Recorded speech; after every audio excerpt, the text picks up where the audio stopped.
ரவீந்திரன் துரைசாமி, அதிமுகவோட இந்த வாக்கு சதவீதம் அதிகரிப்பு கடந்த தேர்தலை விட இப்போ அதிகரிச்சிருக்கு அப்படின்றத அந்த வகையில பாசிட்டிவா பார்க்கணுமா, அல்லது கடந்த முறை பெற்ற ஒரு தொகுதியும் கூட இழந்துட்டாங்களே அப்படின்னு நெகட்டிவா பார்க்கணுமா?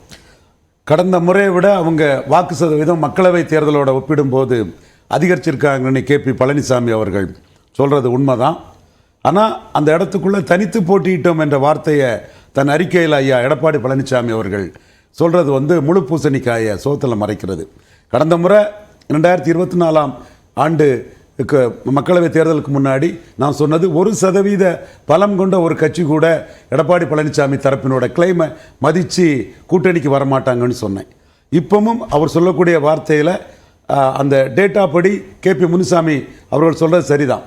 ஆனால் அவர் கலிஞ்சோட அவங்க கூட பாமக இருந்தாங்க, அவங்க இருந்தாங்க, இவங்க இருந்தாங்கன்னு சொல்லும்போது உறுதியாக முடிவெடுக்கக்கூடிய சக்தி படைச்சவங்க இந்த முறையும் அந்த அணி 23% வாக்கெடுத்ததில் SSN சர்வே என்ற ஒரு சர்வே நிறுவனம் 8% தேமுதிக விஜயகாந்த் சிம்பதியில் கிடைச்சதா சொல்றாங்க.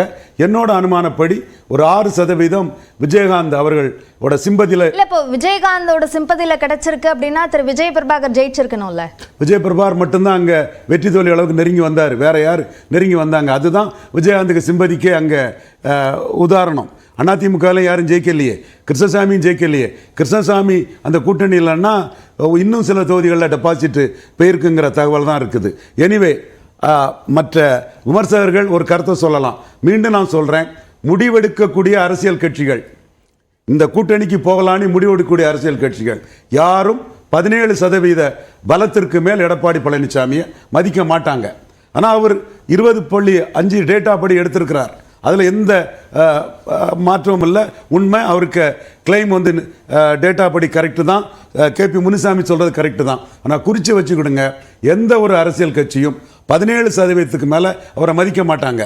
ஏன்னா அவர் தேமுதிகவுக்கு 5 சீட்டுகளை கொடுத்துக்கிட்டு, ரெட்டை இலையில் முபாரக்குக்கு ஒரு சீட்டு கொடுத்துக்கிட்டு, தென் கிருஷ்ணசாமிக்கு ஒரு சீட்டை கொடுத்துக்கிட்டு ஒரு அணி அமைச்சுக்கிட்டு ஒரு தேர்தலை சந்திக்கும் போது ஒரு கூட்டணியை அமைக்கிறது அப்படின்றதுல பாமக கூட்டணியில இருந்து போனது, மற்றவர்கள் கூட்டணியில இருந்து போனது ஒரு பலவீனமாக சொல்லப்பட்டாலும் இவர்கள் அனைவரையும் வைத்து ஒரு கூட்டணி அமைத்ததும் ஒரு அவசியமான ஒரு விஷயமாக அதிமுகவுக்கு இருக்கத்தானே செஞ்சது இருக்குது. அது கை கொடுத்துருக்குன்னு தான் சொல்றேன்.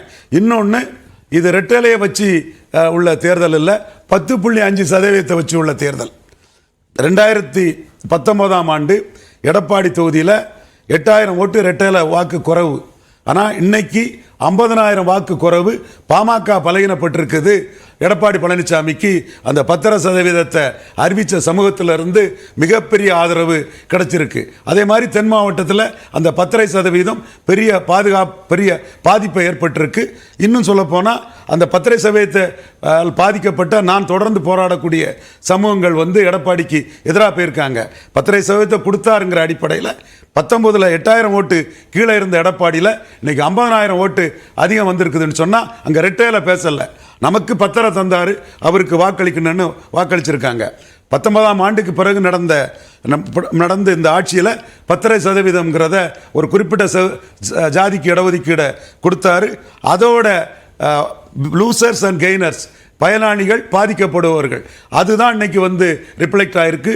இன்னும் சொல்ல போனா அதுவும் திரு எடப்பாடி பழனிசாமி முதலமைச்சராக இருந்த போது கொண்டு வந்த ஒரு திட்டத்தினோட பலனா கிடைக்கக்கூடியது தானே. அப்போ அவரோட அதுக்கு பாதிப்பு கிடைச்ச ஒரு வாக்கு சதவீதமாக இதை ஏன் பார்க்க கூடாது?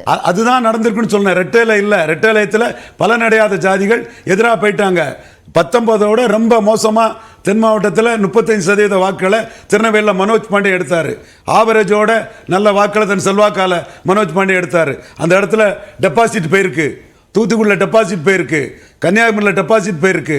சட்டமன்றத்தில் விளவங்கோட்டில் அவங்க இது பார்லிமெண்ட் வேற, சட்டமன்றம் வேறன்னு சொல்லுவாங்க. 4வது இடம் நாம் தமிழருக்கு கீழே போயிருக்காங்க. விளவங்கோடு சட்டமன்ற தொகுதியில். டெல்டாவில் மோசமான நிலைமை, சிட்டியில் மோசமான நிலைமை. கொங்கு மண்டலத்தில் ஒரு பகுதியில் கோவை, நீலகிரி, பொள்ளாச்சி போன்ற 3 தொகுதிகளிலே மோசமான நிலைமை, மற்ற பகுதியில் நல்ல நிலைமை. ஆக ரெட்டலைக்கு ஓட்டு ரெட்டையில எம்ஜிஆர் ஜெயலலிதா அல்ல, 10.5 கொடுத்ததில் உள்ள பாதிக்கப்பட்டவர்களும் பலன் அடைந்தவர்களும் தங்கள் உணர்வை காட்டியிருக்காங்க. இவர் கொடுத்தார் ஐயா நமக்குன்னு நன்றி உணர்வோட 8000 ஓட்டு குறைஞ்ச இடத்துல 50000 ஓட்டை போட்டு ராமதாஸையே பலகீனப்படுத்தி இருக்கிறாங்க.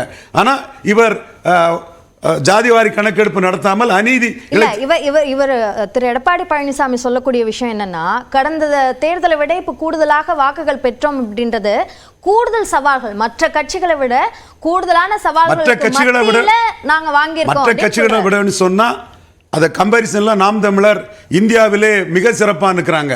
இந்தியாவிலே என்டிஏல இல்லாத இந்தியா கூட்டணியில் இல்லாத எல்லா கட்சிகளும் மிக மோசமாக தோல்வி அடைஞ்சிருக்காங்க.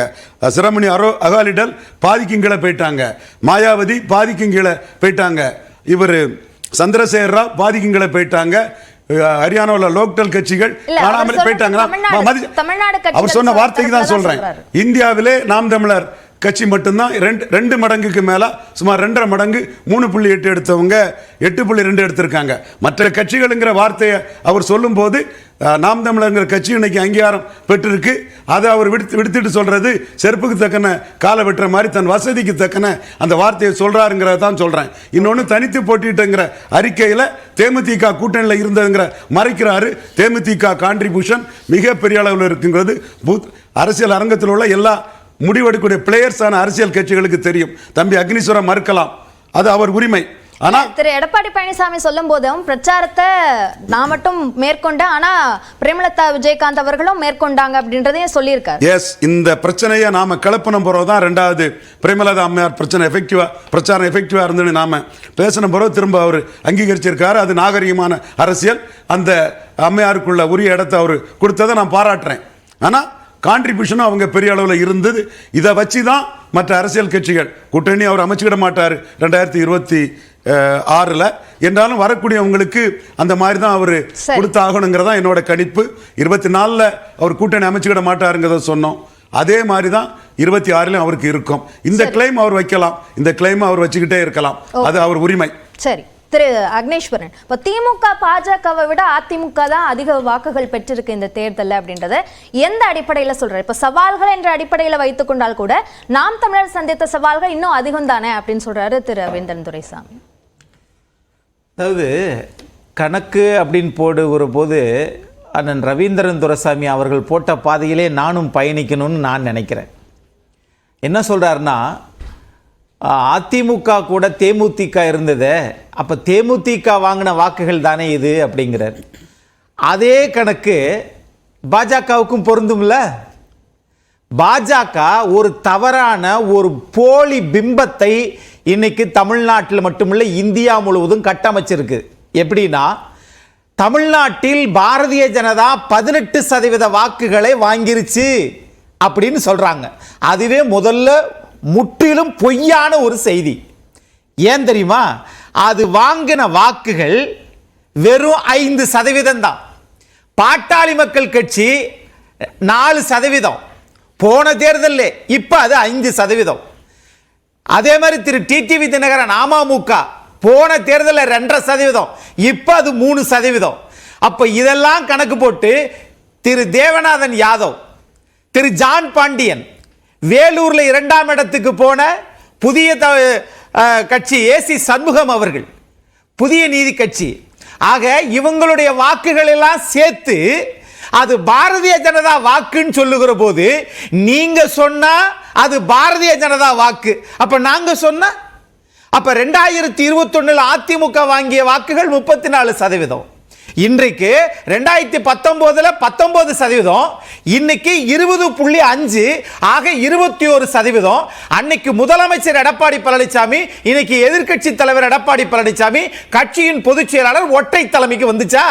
அதனால இன்னைக்கு பாஜக விட்டு வெளியே வந்ததுக்கு பிறகுதான் இது அதிகரிச்சிருக்கு. இதைத்தான் தமிழ்நாட்டினுடைய எதிர்க்கட்சி தலைவர் திரு எடப்பாடி பழனிசாமி, இதுல என்ன தப்பு இருக்குது? நீங்க பெறாத பிள்ளைக்கு பேர் வைக்கிறீங்களே, இதுவே தவறா? சரியாது. என்னோட கேள்வி என்னன்னா, எந்த விஷயத்தெல்லாம் சவால் அப்படின்னு திரு எடப்பாடி பழனிசாமி குறிப்பிடுறாரோ இந்த விஷயங்கள்லாம் தங்களுக்கு ஒரு பொருட்டே இல்லைன்னு தேர்தலுக்கு முன்னாடி சொன்னாரு. அரசியல் கட்சிகள் பார்க்கிற பார்வைகள் ஒன்றா இருக்கலாம், வேற இருக்கலாம். ஆனா வாங்கின வாக்கு சதவீதம் தான் சொல்லும். எப்படி தெரியுமா? தமிழ்நாட்டில் திமுகவுக்கு பிறகு அதிக வாக்குகள் வாங்கிய கட்சி அண்ணா திராவிட முன்னேற்ற கழகம். அதுல யாருக்காவது மாற்று கருத்து இருக்கா? அண்ணா ரவீந்திரன் துரைசாமி அவர்கள் இதை மறுப்பாரா? அப்போ இப்போ அப்படி கிடையாதுண்ணா. அண்ணா நீங்க பேசுனதெல்லாம் நாமளே நான் நிறைய விவாதம் உங்களோட கலந்திருக்கிறேன். நீங்க சொன்னது திரு எடப்பாடி பழனிசாமி அவர்கள் இந்த தேர்தலில் 15% வாக்குகளை தான் பெறுவார் என்று அண்ணன் ரவீந்திரன் துரைசாமி சொன்னார். ஆனால் 21% வாக்குகளை திரு எடப்பாடி பழனிசாமி ஒற்றை தலைமைக்கு வாங்கி இருக்கிறாங்க. 20.4. ஆகவே 20.4 இருக்கட்டும் 20.4 வச்சுக்கிறோம். ஆனா நீங்க 400 இடத்துல வெற்றி பெறுவன்னு சொன்னீங்களே பாரதிய ஜனதா, வெறும் 240 நின்றுக்கிட்டீங்களே, இத பத்தி யாரும் பேச மாட்டேங்கிறீங்க. உத்தரப்பிரதேசல 70க்கு கீழே மண்ணை கவுனிங்களே, ராமருக்கு கோயில் திறந்தீங்களே. இப்போ தமிழ்நாட்டுல அதிமுகவுக்கு நிகர் பாஜக இல்லவே இல்லைன்னு சொல்றீங்க. ஆனா அதிமுகவோட எண்ணிக்கை எந்த அடிப்படையிலன்னு கேட்கும் போது நீங்க பாஜகவோட ஒப்பிட்டு பேசுறது எதனால? 100% அது தவறு.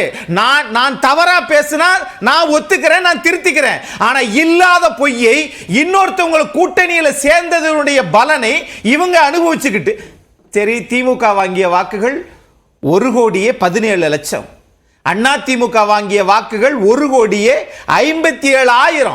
அப்போ நீங்க உங்க கணக்குப்படியே இன்னைக்கு 1 கோடிக்கு மேல வாக்குகள் வாங்கியது தமிழ்நாட்டில் 2 கட்சி தான்.